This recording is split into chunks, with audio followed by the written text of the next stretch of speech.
नमस्कार दोस्तों। जय श्री राम, जय सीताराम, जय हनुमान, जय बागेश्वर धाम सरकार। दोस्तों, हमारी भारतीय रसोइयों में रखी हुई हर एक चीज़ हमारे घर के सदस्यों के भाग्य को नियंत्रित करती है। फिर चाहे वह आपकी रसोई का हल्दी का डिब्बा हो या चावल का डिब्बा हो या फिर आटे का डिब्बा, ये डिब्बे आपके घर में ज़रूर होंगे, आपकी रसोई में ज़रूर होंगे।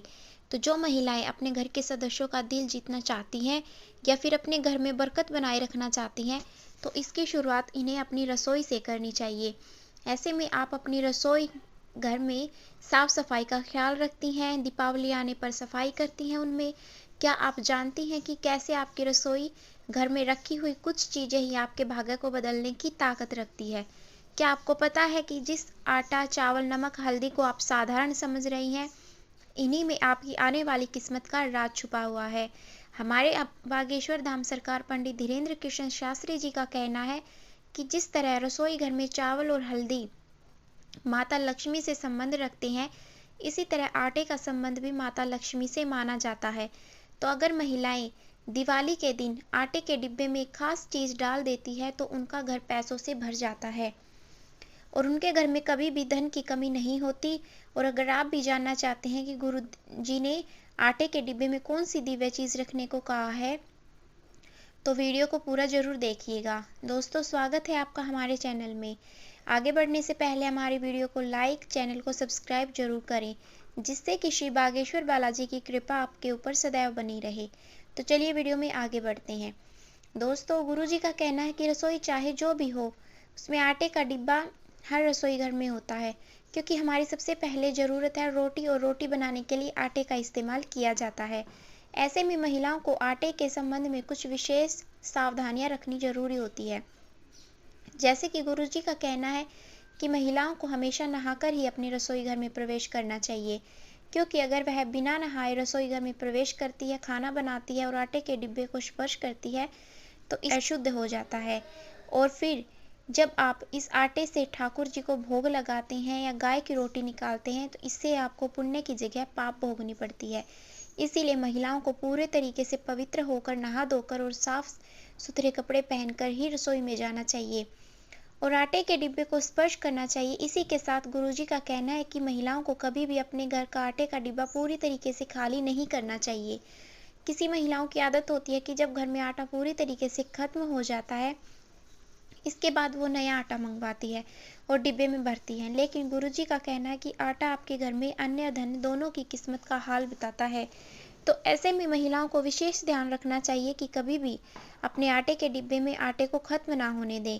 हालांकि अगर आटे का डिब्बे को साफ करना चाहते हैं तो उसे खाली करके साफ तुरंत करने के बाद उसमें आटा जरूर भरें, क्योंकि रसोई घर में अगर आटे का डिब्बा भरा हुआ है तो इसका संबंध आपकी तिजोरी से भी हो सकता है।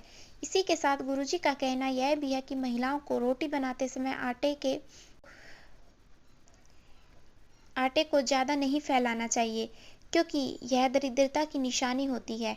और कहा जाता है जब महिलाएं रोटियां बनाते समय आटे के ज़्यादा फैला देती हैं, तो ऐसा करने से वह कहानी ना कहानी आपके पैरों में लगता ही है। और अगर आटा आपके पैरों में आता है तो इससे ज़्यादा महापाप कोई और नहीं है। महिलाओं को इस बात का विशेष तौर पर ख्याल रखना चाहिए। और साथ ही गुरुजी का कहना यह भी है कि महिलाओं को तीज त्योहार वाले दिन कभी भी अपने घर में आटा नहीं मांगना चाहिए।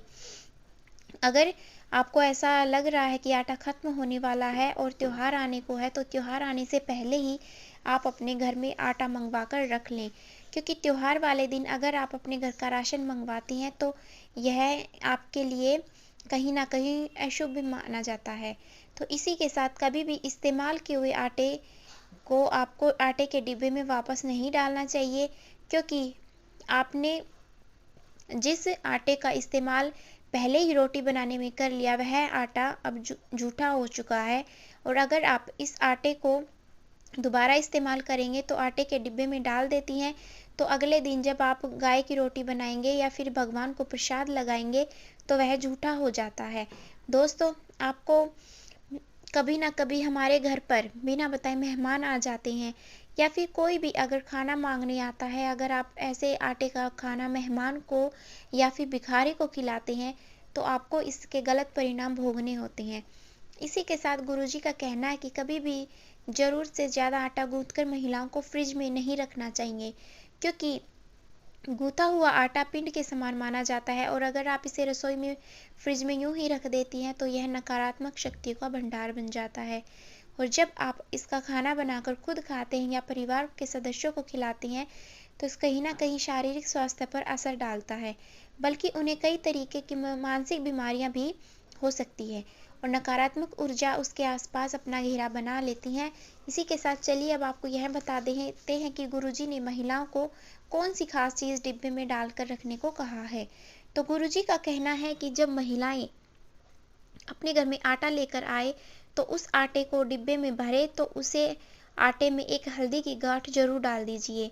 हल्दी को साक्षात माता लक्ष्मी का सूचक माना जाता है और कहा जाता है कि जब हम हल्दी को आटे के डिब्बे में रख देते हैं और आटा कई तरह की सकारात्मक ऊर्जा से भर जाता है और इससे बनी वाली रोटी न केवल आपके परिवार के सदस्यों को शारीरिक रूप से स्वस्थ रख करेगी, बल्कि मानसिक तौर पर भी वह पूरे तरीके से स्वस्थ हो जाएंगे। और अगर आप लोगों काम में नहीं लगता और काम में मन नहीं लगता, साथ ही आपके भाग्य को चमकाने का भी काम करती है। इसी के साथ गुरुजी का कहना है कि दैनिक जीवन में ऐसे बहुत से उपाय हैं जिन्हें करने से आप भारी नुकसान होने से बच सकते हैं। तो दोस्तों ये थी हमारी आज की जानकारी। आपको कैसी लगी कमेंट बॉक्स में ज़रूर बताना। वीडियो को लाइक करना, शेयर करना और हमारे चैनल को सब्सक्राइब करना। जय श्री राम।